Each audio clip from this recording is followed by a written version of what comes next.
Buah jeruk, buah delima. Cakep. Beli di pasar sambil bawa buket. Artinya. Lama kita tak bertegur sapa. Welcome to Tiba-Tiba Podcast. Yeay. Wah, ini bakal seru nih. Udah lama soalnya aku gak bawain podcast kayak gini. Jadi teman-teman, hari ini aku Salsa. Setelah sekian lama ya, bakal mandu lagi di jalannya Tiba-Tiba Podcast. Dan hari ini kita ditemenin oleh 3 teman kita yang kayaknya udah siap banget nih buat jadi narasumber lah ya, atau bukan pemateri sih, apa namanya, bintang tamu di podcast kita kali ini. Ada Gerard, ada Ana, dan ada Lydia. Hai. Oke, gimana nih teman-teman kabarnya? Dan lagi sibuk apa sekarang? Aku dulu kali ya. Iya boleh. Kabarku sih baik ya. Terguncang dikit lah. Tugas-tugasku mendekati deadline semua nih. Waduh iya lagi, sama banget ini. Dan yang kesibukannya udah pasti nugas sih. Kuliah aja berarti ya? Iya. Iya, aku juga sih sama. Karena kita sama-sama maba nih ya. Jadi tugasnya masih lagi banyak-banyaknya. Jadi ya sekarang fokusnya tuh nugas, dikejar-kejar deadline. Cuman tetap semangat. Kalau Amel sendiri gimana? Kalau kabar aku baik sih, tapi akhir-akhir ini aku lagi gak enak badan. Apalagi karena cuaca Jakarta hari ini kayak hujan terus gak sih? Benar banget. Ditambah dengan tugas-tugas kita yang banyak, Wah. dikejar deadline. Kalau Salsa gimana? Aku baik sih alhamdulillah. Dan setuju banget, Jakarta tuh kali ini cuacanya lagi nggak jelas banget ya emang. Ya, Kayak betul. panas kita minta hujan, giliran hujan kita sakit gitu. Pokoknya aneh banget dah, makanya aku tuh kalau nggak penting-penting amat tuh paling males keluar kosan. Kayak mending aku di kosan kayak tidur atau scroll sosmed, nugas Iya, gitu. Iya betul. Dan ngomongin tentang sosmed nih, pembahasan kita kali ini tuh ada hubungan juga sama sosmed. Nah, kali ini kita bakal ngebahas tentang cancel culture. Nah, jadi cancel culture nih. Kalau ngomongin tentang cancel culture, kalian nih pernah gak sih ngelakuin cancel culture gitu? Terutama buat brand atau artis-artis di Indonesia ya. Kita cakupannya Indonesia dulu deh, jangan keluar dulu. Oke. Untuk aku nih ya, aku pasti pernah ngelakuin cancel culture kayak gitu. Pertama kali aku ngelakuin cancel culture itu adalah kasus pelecehan kepada anak laki-laki yang dilakukan oleh public figure. Oke, tahu nih. Nah, dan ya yang aku lakuin sekarang itu juga ya mulai perlahan-lahan kita ngeboikot produk-produk yang support Israel lah ya. Oh, Kan iya. sekarang kita lagi panas-panasnya Lagi rame. Palestina, Israel lah ya. Kalau dia gimana? Aku juga ada banget, pasti pernah ya kita melakukan budaya cancel culture itu. Karena kayak belakangan ini banyak gak sih yang kalian tahu kayak orang tuh terkenal kayak di TikTok, Instagram, tapi itu karena kebodohannya gitu, bukan karena prestasinya. Jadi kayak ya contohnya kayak Popo Barbie lah kalau kalian tahu ya. Itu kan kayak iya, aduh tahu banget lagi. kayak enggak banget gitu kan. Iya. Itu ramai banget tuh kemarin. Nah iya makanya itu salah satu yang aku cancel lah, kayak tiap dia lewat di sosial media aku itu pasti aku scroll, aku lewatin karena kayak nggak banget lah, ngapain dikasih panggung gitu kan. Betul. Nah, Amel kalau gimana? Amel gimana? Aku setuju sih dengan pendapat dari Gerald dan Lydia tentang cancel culture. Tapi aku boleh bisa lebih tahu lebih jelasnya nggak sih tentang cancel culture itu seperti apa? Oh iya, Itu oke. gimana? Oke, jadi nih buat yang belum tahu, cancel culture itu bisa dibilang kayak semacam upaya untuk memboikot seseorang atau suatu brand lah ya gitu, sebagai bentuk protes, atau bisa dibilang juga kayak kita nih udah nggak pakai lagi produk mereka atau nonton mereka gitu. Kalau kata Lydia tadi, kita nggak ngasih mereka panggung lah gitu. Nah biasanya karena brand atau orang itu ada problem, mereka problematik dan pantas untuk di cancel seperti itu teman-teman. Oke, lanjut ya. Nah, kalau kita ngebahas tentang cancel culture, kasus apa sih yang langsung terpikir di benak kalian gitu? Aku menarik nggak sih? nih. Oke, boleh. Apa tuh? Boleh. Ini tentang yang baru-baru ini yang terjadi, kisah si Rizky Bilar sama Lesti Kejora. Pada Oh, tahu aku nggak tahu sih? tuh, aku tahu tuh. Ya Oh, ampun, itu kan- sumpah. Itu kan si Rizky Bilar kan udah di blacklist dari perfilman, per televisian. Tapi akhir-akhir ini kenapa diundang lagi ya? Itu kan nggak masuk akal, tahu nggak Bener sih? banget, bener banget. Emang di Indonesia tuh kayak gitu ya, aku ngerasa kayak kita nge-cancel paling awal-awalnya doang gitu, kayak ih nggak banget nih orang nih, tapi ujung-ujungnya tuh kayak naik lagi, diundang-undang lagi ke acara Iya, TV. iya, Jadi iya. sebenarnya kayak cancel culture di Indonesia tuh masih kurang banget, kurang kayak nggak kayak di Korea gitu loh. Kalian tahu nggak sih di Korea gimana? betul Iya. Kalau misalnya udah kena kasus apa gitu, walaupun udah berapa tahun yang lalu, itu sampai kapanpun udah nggak ada di media entertainment gitu. Tapi beda banget sama di Indonesia, orang-orang bodoh malah suka dikasih panggung gitu Iya sih, kan. aku setuju sih, banyak banget. Dan kadang tuh harus kita pancing gitu biar kayak satu rakyat Indonesia tuh benar-benar nge-cancel orang ini. Kadang kayak harus ada petisinya lah, dan itu harus persetujuan, kita harus butuh tanda tangan deh, dan Repot lain-lain itu ya tuh ribet, jatuhnya. itu tuh ribet, iya. Berarti kalian termasuk yang pro ya dengan budaya cancel culture ini di Indonesia gitu. Iya. Oke. Aku mau bahas salah satu kasus juga yang ini jujur awalnya tuh aku kira orang ini nih masalah tidak sebesar itu. Sebenarnya besar sih cakupannya. Kalian tahu Satria Mahathir? Tahu. Iya, iya, tahu. Nah, jadi aku tahu dia pertama kali itu dari podcastnya siapa ya, aku lupa, pokoknya dia diundang di podcast terus sempat viral juga di TikTok kan. Katanya dia itu sebagai salah satu ayah muda. Iya, jadi sorry to say dia kasusnya menghamili seorang remaja gitu ya. Dan dia seumur kita BTW. Oh my god. Dan dia selingkuh, sudah begitu selingkuh, dan itu nggak cuma sekali gitu. Terus dia diundang ke podcast gitu, dan itu aja aku udah bingung kayak ini ngapain gitu, tapi kayak oh mungkin buat klarifikasi. Oke. Terus beberapa hari yang lalu aku lagi scroll Twitter, dan kayak kalian tahu Twitter tuh sebanyak itu topik di sana, kayak apa aja ada di situ.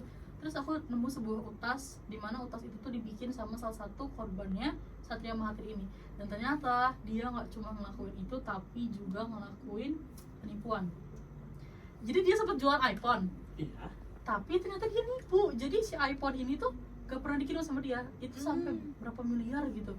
Terus aku pas baca itu kayak, Kapan itu kasusnya? nah itu udah lama, Oh. itu udah lama. Sedangkan dia tuh baru viral belum lama ini kan, maksudnya Iya. tahun-tahun ini lah gitu. Aku bingung kayak, oh bisa orang ini masih ada panggungnya gitu. Dan dia nih ke podcast tuh bukan cuma mengklarifikasi, tapi juga dia tuh memberikan pandangan dia terhadap isu-isu yang lagi bukan sekarang. Sampai salah satu pernyataan dia viral, di mana dia bilang dia tuh nggak level sama Aku tahu nih. perempuan yang tidak Pakai menggunakan iPhone alias pakai Android. Ew, no, please. Parah sih itu. Dan yang anehnya lagi, netizen kayak pada bilang-bilang muji-muji dia ganteng gitu kan, kayak Ya ampun, Stop. itu mereka itu pasti belum tahu backgroundnya dia apa. Iya, kok kayak bisa sih orang kayak gitu dikasih pada panggung? komen kayak Satria walau kelakuan lu ada-ada aja tapi jujur lu ganteng deh. Aku kayak Ya. bacanya kayak Nah, Kayak kita tidak bermaksud buat body shaming ya teman-teman, Iya, cuman- tapi ini bagian dari sanksi sosial sih menurut aku kayak gitu. Soalnya orang ini dikasih sanksi sosial aja masih berkeliaran, apalagi kalau nggak dikasih. betul gitu. banget. Nah, terus terlepas dari kita harus menghargai orang lain ya, maaf banget, tapi buat yang satu ini saya tidak bisa menghargai lagi gitu. Karena aduh bapak, gitu. Bapak. Aduh, ya udah lah ya. Terus kayak ya udah, sekarang kita lanjut ke aku mau tanya. Nah, buat kalian nih tentang si cancel culture tadi tuh, kan kalau kayak yang tadi dia bilang ya, di Indonesia ini masih kurang banget budaya cancel culture itu. Kayak kita bandingin sama di Korea. Kalian tahu kasus Burning Sun? Burning Sun tuh jadi kayak, aku nggak begitu juga. Jadi itu tuh intinya kasus kayak, kalau aku nggak salah ya, dia jual beli manusia, tapi dalam konteks prostitusi. Jadi perempuan kayak gitu. Dan pelakunya tuh banyakan dari idol atau aktor-aktor Korea sana. Dan itu ngetop loh. Kalau kalian pernah tahu Big Bang, salah satu ya, boy tahu, band gitu, ya, tahu. salah satu membernya tuh pelaku di situ. Dan dari situ, sejak kasus itu tuh itu langsung di cut off, semua langsung di boycott. Kayak bener-bener mereka bahkan sampai mereka yang mengajukan diri buat pensiun dini gitu. Oh, Dan memang televisi sana tuh memboikot mereka gitu, mereka nggak boleh tampil lagi. ya, I love it. Dan itu Cancel bagus, culture, masyarakatnya bagus. support gitu, tidak seperti di sini gitu. Iya, nah sedangkan di Indonesia tuh masih kurang banget gitu buat budaya-budaya kayak gitu. Ya udah, kayak kita dihujat tapi nanti ya naik lagi kayak Iya. nanti pas udah reda ya udah selesai gitu. Emang di televisi nggak ada diundang lagi sih, tapi mereka malah viral di YouTube kan sama aja ya. Ya, kayak aktor-aktor atau kalau gak public figure lain tuh malah kayak ngasih mereka panggung gitu, Nah. dan ke YouTube mereka nanti tanya-tanyain dengan yang apa ya, judulnya itu tuh kayak memancing gitu loh, kayak persuasi kita tuh buat kita nonton ini yuk, kayaknya menarik nih, ini YouTube-nya nih yang Iya. jadi akhirnya kita malah ngasih panggung, dan berujung lagi nanti mereka viral di TikTok yang aduh. Banyak juga ya berarti kalau di tilik lagi kayak kasus-kasus kayak gitu di Indonesia tapi masih viral aja sekarang gitu. Ya, aku bingung sih. Nah, kalau dari kalian nih, ada nggak sih harapan dari kalian pribadi ya buat Indonesia tuh ke depannya gitu? Nggak cuma tentang artisnya deh, boleh tentang budayanya, atau kayak kalian tuh pengen ada apa sih di Indonesia, seperti apa di Indonesia gitu. Dalam konteks si cancel culture ini ya. Kalau aku sih ya, ini kan kayak dengan kita nge-hype orang-orang yang sebenarnya udah jelas-jelas salah gitu, itu kan tanda kita SDM-nya rendah gitu gak sih? Jadi aku berharap supaya kita tuh bisa lebih, pikiran kita lebih maju lagi lah, jangan kasih panggung untuk sesuatu yang gak berguna gitu. Contohnya kayak yang tadi aku angkat kasusnya Popo Barbie, udah jelas-jelas kasusnya tuh banyak banget, kalian tahu kan Popo Barbie? Iya. Kayak awal dia terkenal aja juga karena apa? Kan dia laki-laki ya guys, kalau buat kalian yang belum tahu. Tapi dia awal terkenal karena dia bilang dia dihamilin sama Farhan Jijima. Kalian tahu tiktokers lain itu? Kayak Astagfirullahaladzim. maksudnya itu dari awal dia naik aja udah aneh kan? Ya bener-bener. Tiba-tiba dia bilang lah dia istrinya jenglot lah, terus dia nikah berkali-kali tapi nikahnya sama laki-laki. Demi apa? Iya kayak Aku tahu tuh yang kasus dia nikah tuh yang sama Rozi itu ya, masih ya iya. ampun. Udah gitu itu sampai jadi kasus juga dia karena waktu dia live di TikTok, terus dia kayak dengan nggak tahu ya, dia bilangnya sih nggak sengaja, cuman dia kayak menunjukkan alat kelaminnya. Ya kan. Tapi ya sekarang sih untungnya ya dia udah ditangkap polisi sih. Itu terakhir karena kasus dia tuh yang diduga sengaja merekam dan menyebarkan aksi masturbasinya itu yang sama manekin. Kalian tau nggak? Oh my, aku pernah dengar tapi aku Nah iya, nggak pernah video jadi apa dia itu. kayak masturbasi gitu sama manekin, direkam terus disebarin sama dia. Akhirnya dia ditangkap deh sama polisi dengan ditangkap, kalau enggak parah sih. Mm-mm. Sumpah, parah banget kayak. dan aduh. pasal pornografi. Dan dia tuh kan udah sering hilang gitu ya, maksudnya kayak muncul hilang, tapi tiap dia muncul pasti netizen tuh tetap kayak ngeviralin gitu, kayak aneh banget sih. Sedangkan aku ya waktu tiap dia lewat FYP pasti aku skip. Kayak kenal nih skip. Iya gitu kayak enggak dulu gitu. Gitu sih aku. Kalau Amel sendiri gimana? Kalau aku sih, menurut aku aturan di Indonesia ini udah semakin menurun. Seperti yang kisah yang aku bilang tadi yang tentang KDRT, itu kan televisi sendiri yang membilang bahwa Rizky Bilar itu tidak diperbolehkan lagi untuk Tampil di memasukin TV. tampil di TV. Tapi selang 2 bulan kemudian, ini kenapa Rizky Bilar bisa kembali lagi ke TV, padahal pihak TV tersebut yang memblacklist Iya. Rizky Bilar dari per-TV-an. Even kayak cuma bintang tamu juga sama aja nongol di TV gitu ya. Iya. Jadi itu kayak ngasih panggung dan ngasih dia uang lagi. Betul banget. Ya, padahal tujuan kita tuh lu boleh nyari uang, tapi nggak boleh kayak lu muncul di public figure lagi. Benar. Gitu Iya. kan. Jadi jatuhnya kayak pertelevisian itu kayak jelas udah sendiri nggak sih? Iya benar. Dan untuk kasus yang Rizky Bilar itu, yang agak aku sayangkan adalah dari istrinya sih. Istrinya kayak entah ya, ini mungkin karena efek cinta apa gimana, aku nggak sepaham itu sih, karena ya saya belum Kita belum sampai sana ya gitu. Tapi kayak pas diterima dengan lapang gitu, mesti kayak kembali lagi, mereka rujuk lagi, dan kayak wah ini kekerasan loh gitu loh. Agak sedih di situ sih, tapi ya sudahlah, mungkin itu ada pertimbangannya tersendiri gitu ya. Nah oke, kayaknya tadi tuh pertanyaan terakhir sih, tapi kayak aku tuh, kalau buat aku, dari aku sendiri, buat Indonesia, kayak semoga kita tuh bisa lebih konsisten lagi gitu. Sebenarnya budaya cancel culture di kita tuh bukan yang nggak ada, tapi kita tuh kurang konsisten gitu. Benar. Kayak kita pernah melakukan itu, dan tapi nggak konsisten aja gitu loh. Jadi kayak ya percuma aja, ujungnya naik lagi. Iya. Jadi orang yang bikin salah pun mereka merasa kayak ya udahlah, redup bentar doang, nanti juga naik lagi gitu. Misalnya kayak si padahal kita tuh kalau misalkan kita gabung, kita bersatu, kita pakai itu apa sih, kekuatan netizen kita nih, Ya, wah kekuatan netizen itu Indonesia mantep tuh banget. Mantep. Kayak boykot, kayak sekarang lagi rame kan boykot ya, produk-produk dari yang support Israel gitu. Kita buat sebagai bentuk support kita terhadap Palestina. Itu netizen kita tuh itu banyak loh sekarang, yang apa ya, dampaknya tuh mulai kelihatan gitu, dari sahamnya menurun, terus bahkan dari luar pun kayak gitu loh. Indonesia kan banyak ya orangnya ya. Bayangin kalau kita sebanyak ini kita bersatu buat ngelakuin sesuatu, pasti efeknya gede banget buat negara Ya, ini. benar sih. Jadi apapun itu semoga kedepannya Indonesia bisa lebih baik lagi lah ya. Amin, amin. Oke. Nah, kayaknya udah 20 menit lebih nih. Kayaknya sampai di sini aja kali ya perbincangan kita buat kali ini. Makasih banyak nih buat kalian yang udah nyempetin hadir. Terima di kasih juga podcast kali Salsa. ini. Makasih juga Salsa atas undangannya. Nah, aku boleh tahu gak sih kira-kira kedepannya kalian tuh ada rencana apa sih gitu buat hidup kalian deh. Kali ini kita nggak ngomongin cancel culture deh, buat hidup kalian gitu. Ya, buat hidupku aku dulu kali ya. Yang penting sih aku fokus kuliah dulu sampai lulus kali ya. Aduh, Iya. hidupku sangat bergantung pada kuliah nih. Ya, kuliahku juga kan ditanggung oleh orang lain kan, Betul. nggak keluarga sendiri. Jadi yang pasti aku harus pakai kesempatan itu dengan baik dan benar. Semua kayak aku harus nabung mungkin, aku juga harus fokus belajar. Apalagi kita nanti Desember kita UAS. Waduh.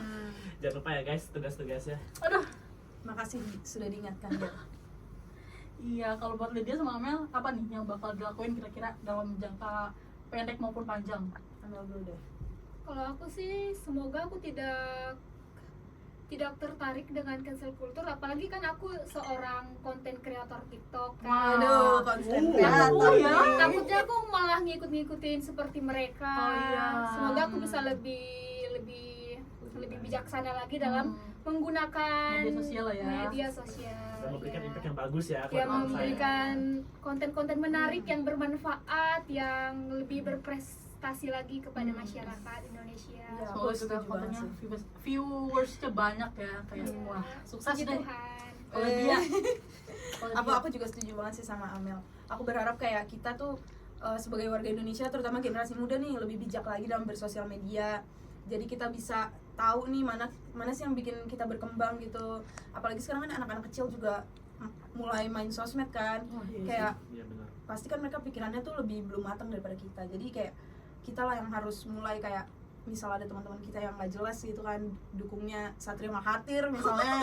Jadi kita bisa ingetin kayak jangan ya gitu. Tapi kalau untuk diri aku sendiri ya sama kayak Gerard ya, lagi menjalani hidup aja.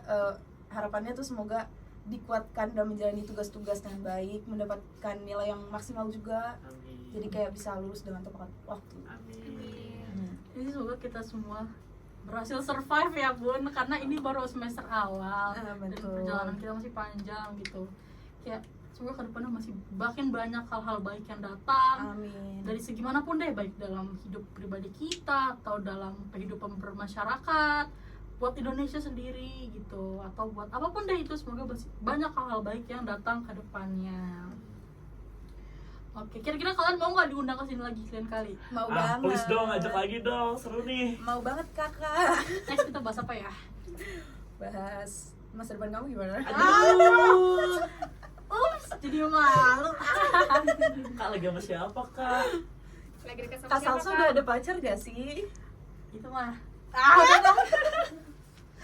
Kayak dikat aja ya tolong. Kayak ya udahlah itu mah nanti. Pokoknya nanti kalau aku tiba-tiba halal jangan kaget ya. Waduh. Waduh, jangan lupa takut undang-undang ya. banget. Bercanda. Syenda. Senang nih, kayak apa ya, dari sekian banyak tugas-tugas kita belakangan ini kayak lagi stres banget. Hari ini tuh kayak aku sedikit refreshing lah gitu ya. Oke, sekali lagi terima kasih ya, semangat kuliahnya. Ya, terima kasih Salsa. Dan terima kasih juga buat teman-teman di rumah yang udah nonton nih, yang udah stay sama kita sampai akhir.